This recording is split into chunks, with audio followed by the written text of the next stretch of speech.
Let's keep it on tech with a review with a new phone. Yeah. The LG V20. On tech years, it's not so new anymore, but it's new. It's pretty new. And it's the LG V20. I had to get it while I was out in Denver. My phone died. The touchscreen wasn't like functioning the way it was supposed to be. So I went to the store and get this. I had an upgrade, so might as well just get it. And it's pretty nice. Kind of miss my older phone, but it's something that I could get used to. It's like the Swiss Army of phones. It has everything jam-packed into it. It has 2 cameras like the iPhone 7. Fingerprint sensor in the back. Also works as a button. Volume rockers on the side. High-quality DAC. Headphone jack. USB Type-C. Bottom firing speaker. Which is something that I actually don't like too much about it. I love the front-facing speakers from my old phone. The screen's obviously Quad HD. Has a top screen, which helps out with the tools. Yeah, it's legitly its own screen. It has nothing to do with the full screen itself. A question I have for you. I mean, you're obviously your old phone, Motorola, decided to take, decided to die basically. Yeah, I used and abused it a little bit, so this is kind of my fault. So you ended up getting the LG, and you knew me back in the day. I was all about the LG when it came to the TVs, when it came to the phones. I actually had the first fully touchscreen phone that came out through AT&T, which was the LG View. This was back in high school. This is when phones weren't full touchscreen. They had buttons, and it was sweet. And but the more the more LG phones I got, the more I didn't like LG. You know what I mean? Yeah. So now here you are with an LG. Yeah, I've always been like an LG, not the biggest fan of LG either. I've always liked to stick with like the hottest companies, or not even the hottest companies, but just the most unique companies. And I finally went with LG. They started doing something a little unique. I wasn't a big fan of the G series either. The G5 was kind of a flop also, with the quality being part of it.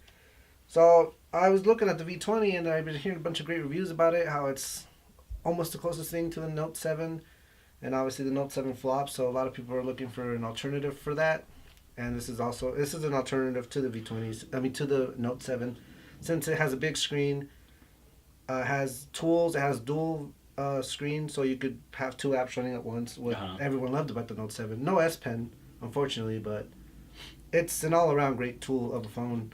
And battery lasts a while, removable back. You could take the battery out. Yes. How's the battery life when it comes to keeping its hold and charging it? I'm a heavy user of my phones.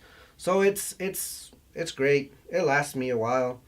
I have no problems with it. It lasts me pretty much the whole day. I don't even have to charge it overnight. That's how confident I feel with the battery so far right now. So it's cool. And then obviously when I start getting more stuff for it, I'm probably going to get another battery just to carry around. Whenever this one dies, I'll get another one, so it's like a brand new phone again. And there's no real big complaints other than no speakers in the front. But and it also runs off of the USB Type-C, USB. which I have, and people think I'm crazy. Like, what is that? Well, basically what it is it's the next step. Like within the next 6 months to a year, that's going to be the standard. Yeah. It's supposed to be, you can feed data a lot faster. It charges your phone a lot faster. You can flip it. It doesn't have to go in a specific way. That's what my phone has, and like I said, it's more of towards the standard, the industry standard here soon. Yeah, you're seeing it on the MacBooks now. All they have is USB Type-C, 4 ports on the Air Pro, I think, which is a big step for them. Something that not many people like, but it's a step to the future nonetheless. And you know me, I mean, obviously there's a reason why you picked this LG phone over a Samsung and yes, the iPhone. Samsung and iPhone. I mean, I saw the iPhone there. I was tempted to get it. There's no issues with me getting an iPhone. I just don't really like it. I just don't like that I can't have expandable storage. That it's overpriced, even though this one's a little pricey for it. But I just hate how they got rid of the headphone jack. Same with Samsung. Their audio jack isn't the greatest quality either. Samsung is alright. They've gotten better. This phone's cool, but I wanted to give LG a try. I've never given LG a try, and I've given Samsung a bunch of tries. I had plenty of Samsung phones, and they always fail on me. So we'll see how this goes. What's the most unique thing you would say about this phone? maybe the second screen on the top, and also the 2 cameras in the back, which are awesome. I mean, one's the regular 16 megapixel camera, and then the other one's an 8 megapixel, but it's a wide angle, so I could pretty much get, if I'm close to a building, I could take a whole picture and then some for it. So it's really cool. It's really fun to use. Also, it has a HD recording, which is kind of cool. Even when you're recording, you could adjust it to where the microphones catch more noise from the front than from the back, or you could adjust it the other way, whatever way you like it.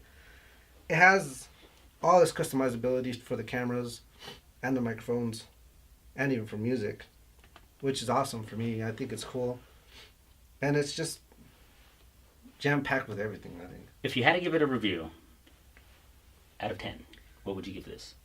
1 out of 10. I'd probably stick with an 8. An 8, so that's a pretty good phone. It's a good phone. Like I said, if you haven't gotten the bandwagon where you got to follow Apple or Samsung, and you really want something unique, because they're not really doing anything unique. No. They got the money, they got their audience. Why do anything unique? LG's still doing something unique, so this is a option. Yeah, this is definitely an option. They're doing what most people want, is sticking with the removable battery and expandable storage, which iPhone does none of that, and Samsung does the expandable storage but no more removable battery, and that was one of the biggest features for the Note line in general, and not even the Note 7 had no more removable battery. So this is a great alternative if you're looking to get a new phone or you break something, huh? Yeah. Also, another thing is I'll probably be looking at getting a new phone, because Microsoft always fails me, and I don't even know why I have this phone. Yeah. I'm an avid Nokia. I've loved Nokia. Had the Nokia 1020. Loved that phone. I've been with Windows since Windows 6.1. You've had Windows even before that, yeah. And I think it's time finally for me to move on. They bought the Lumia brand, so it's no longer Nokia. It has that ugly Microsoft name on it. So I might either be waiting for Nokia, or I might be getting, for sure it's going to be something Android, you know. Yeah. I've only had one Android phone and actually liked it, so It probably won't be too bad. But another thing to talk about is BlackBerry and how they're going out. Bye BlackBerry. They're trying to do one big last bang with one of their phones.